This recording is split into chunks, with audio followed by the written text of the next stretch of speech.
네, 시청자 여러분 안녕하십니까? 안녕하십니까? 네, 안녕하십니까? 네, 정인아 TV의 정인아입니다. 네. 오늘 뭐 이렇게 제 옆에 아주 잘생긴 우리 선생님 한 분이 앉아 계시는데 감사합니다.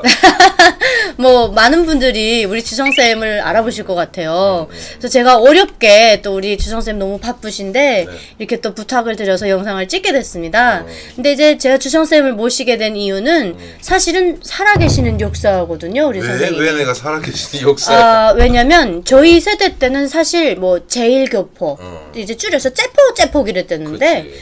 그 제일교포 분들이 주변에 많았댔어요. 근데 그분들이 어떤 계기로 어떻게 북한에 들어왔는지는 잘 몰라요, 저희 세대는. 네.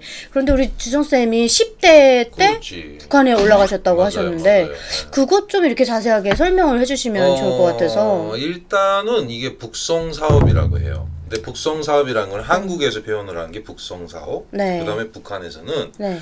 자기 나라에 돌아왔다 해가지고 귀국 사업. 귀국 동포라고 했죠. 귀국 동포인데 네. 일단은 사업은 귀국 사업으로 돼 있는 거야. 아. 근데 사실은 네. 그렇게 해서 1959년 12월에 1차 귀국선이라고 해서 배가 네. 뜨기 시작해요. 그래서 일본에서 당시 살고 있던 제일교포들이 북한으로 가게 되는 거예요. 근데 이게 조금 재미난 게 뭐냐면은 왜 그러면 일본에서 굳이 살고 있는 제일교포들을 끌고 왔냐? 네.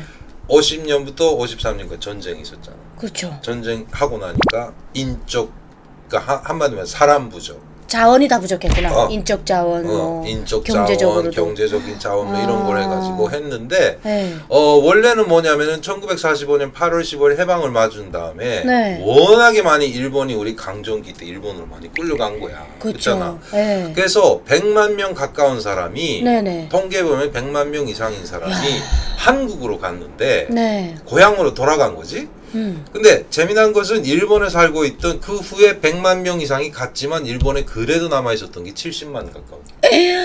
와, 어마어마했구나. 근데 더 재미난 건 뭐냐면 북한은 귀국이라고 해서 북한으로 끌고 갔지만 네. 오라고 했지만 네. 사실 일본에서 살고 있는 제일교포들은 본 적이 거의 다 한국인 거예요.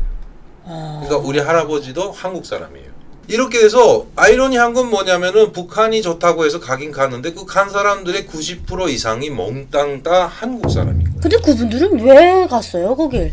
일본에서 네. 일단은 저청년이라는 게 있게 민단이라는 저청년 곳이 알죠. 이 네. 시청자분들은 다 잘 아실 거야. 네. 그래가지고 이 두 개가 또 결국은 북이어 남이어 이렇게 계속 싸우게 그 안에서도. 했다가 절대다수가 저청년이 원래 당시는 산하에 학교도 있고 은행도 있고 출판사 있고 예술단 있고 모든 걸 다 갖고 있었어요. 근데 일본에서 살긴 살았지만은 제일교포들이 모든 분들이 못 살았단 말이지. 그러니까 못 산 사람들에게 호의를 베풀어 줄 수 있는 저청년 쪽으로 많이 기울이기도 했었어요. 그러니까 저청년 쪽으로, 그러니까 다시 말해서 북한을 지지하고 하면 저청년 산하에 있는 학교에도 보낼 수 있고, 그 학교에서는 또 민족 교육이라고 해서 우리말을 배워주는 거야. 그러니까 북한은 가본 사람이 없었어요 그때 당시. 근데 학교에서 교육하고 그 다음에 청년 조직에서 계속 북한 기록 영화 돌리고 막 이게 일종의 정말 세뇌지. 그러니까 이 북한에 대한 생각이 과잉되는 거예요. 못 봤으니까. 못 봤으니까.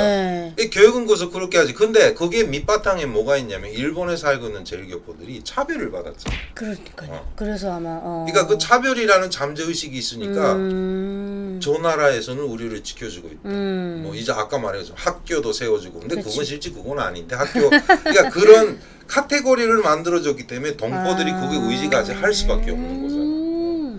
그러면은 1차적으로 간 사람들 뭐 총 얼마 동안 갔나요? 59년 12월부터 시작을 해가지고 1984년도까지 있었어요. 엄청 오래 진행되네요. 그래서 통상 9만 5천 명.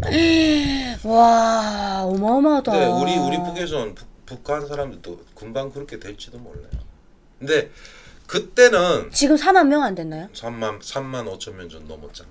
지금 코로나 때문에 코로나 못 들어오니까. 때문에 그렇지. 그러니까 그때는 뭐냐면은 9만 5천 명인데 이 9만 5천 명의 제일교포들이 결국은 일본에서 살기 힘들어.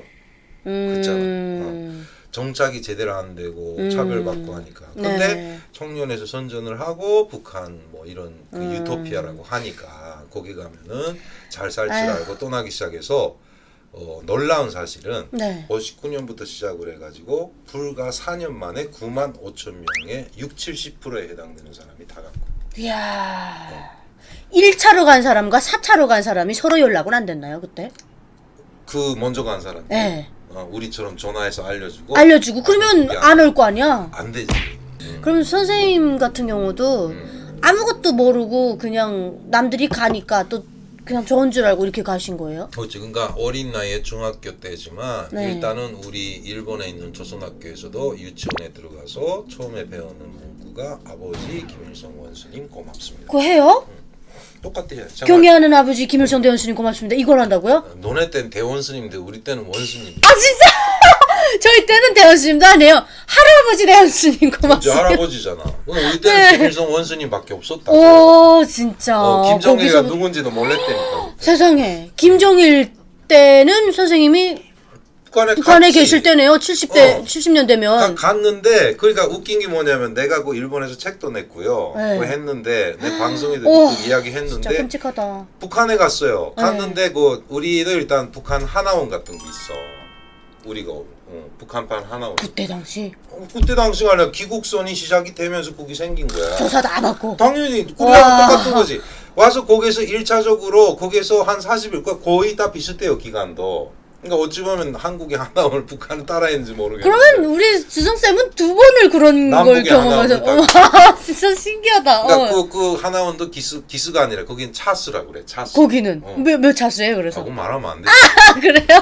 아무튼 백땡땡 차수인데 오, 완전히 여기로 말하면 뒤늦게 온 사람. 왔네 진짜. 근데 거기에 가서 그 하나원 같은 거 청진고 포항구역에 기국자 초대소라고 만들어놨어요. 아 초대서 들어봤다. 일단 배에서 내려서 거기로 들어가서 집어넣고 네. 거기에서 배치지를 선정하고 그 다음에 문제 뭐냐 우리는 일본에서 짐을 엄청 많이 가져가. 네. 뭐 간다니까 네. 싸구리 다 가져가는 거잖아. 네. 근데 그걸 청진항 창고에 넣어놓고 세대별로 그 짐 검사를 하고 뭐 해요. 다 주긴 주나요? 거기서 그러니까 내가 얼마 전에 내 개인 방송에서 그 이야기를 했는데 네. 그때 당시 북한 세관이 수준이 처참하겠죠. 처참하지. 네. 아니 알파벳만 보면 미국제, ABC만 보면. 아이고 어떡해. 아 근데 영어가 어떻게 미국 말만 되냐고. 난 그게 웃긴 것 같아. 그만큼 그때 당시 미개했던 거야. 에야. 그래서 나는 진짜로 그때 그 우리가 말하자면 조선 출신의 사람들이 일본에서 아예 발붙이고 살 수 없는 환경인 줄 알았거든요. 그래서 북한을 온다고 생각했는데 그 북한에 오셔서 이렇게 북한 땅을 딱 밟으셨을 때 만경봉호에서 딱 내리셨을 때 그때 느낌은 어떻던가요? 그때 느낌 내가 여러 차례 방송에서도 말했고 네. 책에도 썼는데 네. 일단은 그 정말 심장속까지 그 부풀었던 환상이 깨질 때의 그 경험이라는 거는 누구도 모르지. 그러니까 아무리 10대 때 어린 나이지만 네. 어른들은 아마 더 했을 수도 있어요. 근데 우리는 이 아동 심리잖아 일단은. 네. 그러니까 애들인데도 그렇게 막 꿈속에 그리고 정말 그 좋은 정말 날- 파라다이스인 줄 알았는데. 그러니까 네. 북한에 가면 막 그 날개 달린 천사들이 날아다니고 막 이 정도로 생각하는 거야. 너무 세뇌시켰다. 그러니까 아무튼 그래. 그러니까 오죽했으면 그 북한 사과를 보고 우냐고 그 정도였다니까. 아니 김정일이 차 지나간 바퀴짜리 붙들고 우는 건 오케요. 네, 뭐 그런 거 많지. 야. 그래서 일단 배가 이틀 밤을 갔는데 네. 3일째 되는 날 청진항 앞바다에 도착을 어떡해. 했어요. 예. 그러니까 멀리서 보이는 거야. 그러니까 다 갑판에 나가지고 울고 불고 코 풀고 난리가 나는 거지. 그 다음에 거기에서 배가 도착하려니까 따란딴 따라라란딴 그때 벌써? 당연하지. 뭐 한영곡 같은 거 같구나. 한영곡 그때 막 울리고 그 다음에 만세 불고 주민들이 쫙 이렇게 모여 있는 거지. 김일성 장군의 노래 막 나오고. 이야. 근데 뭐 저국에 돌아온 뭘 환영한다네 어쨌다네 하면 뭐나 팔 불고 난리지. 와서 그다음 에스코트 해주는 거지. 한 사람씩 이렇게 데리고 그 갑판에서 쭉 내려가고. 가서 땅에 첫발 딱 딛고 환영군중들을 가까이서 봤을 때 1차 충격이 오는 거지. 왜요? 옷이 네. 거기 뭐 몇백 명인지 몇천 명인지 모르겠지만 똑같은 옷을 입고 있는 거야 다. 이 남자들은 검은색 그 인민복, 여자들은 검은색 치마 저고리. 그럼 전체가 그냥 다 새까맸겠네요. 그게 1차적으로 충격이 온 거야. 네. 개성이 없는 거지. 그러니까 이거 뭐야 하고 의혹 정도를 품었는데 곁을 지나가니까 그 냄새가 나는 거야. 무슨 냄새? 근데 이거 진짜 나도 북한을 살다 왔지만 네. 어떤 분이 욕할지도 몰라. 이게 뭐냐면 유기견이 네. 이 비 오는 날 네. 길 옆에서 우들우들 떨면서 비를 맞고 있을 때 그 냄새가 나. 씻지 못하고 막. 좀 비 뭔가 맞는 냄새. 좀 노린내 같은. 뭔가 그런 냄새. 그때 비가 왔단 말이지 마침 또. 저희는 이런 얘기를 들어보질 못했어요. 북한에 살아도. 당연히 누가 강의를 안 해주면. 아니 그리고 이런 말을 못하게 할 거 아니에요, 당국에서는. 북한에서? 예. 당연히. 그러니까 한 번도 들어본 적이 없고 그들이 정말 못 살아서 왔다고 생각했는데 와보시니까 이렇게 깜짝 놀랐다는 말씀을 하시니까 저도 정말 놀라운 건데 진짜 일단은 뭐 주성쌤이 지금 여기까지만 말씀해 주셔도 저는 막 그 뒷이야기가 너무 궁금하고 한데 시간이 지금 너무 길어졌으니까 예, 여기까지 이제 일단은 북한까지 간 거예요. 그래서 여기까지 일단 말씀을 드리고 다음에 또 기회가 있으면 또 연결해서 한번 말씀드리면 좋을 것 같습니다. 저희 또 다음 시간에 찾아뵙겠습니다. 시청해 주셔서 감사합니다.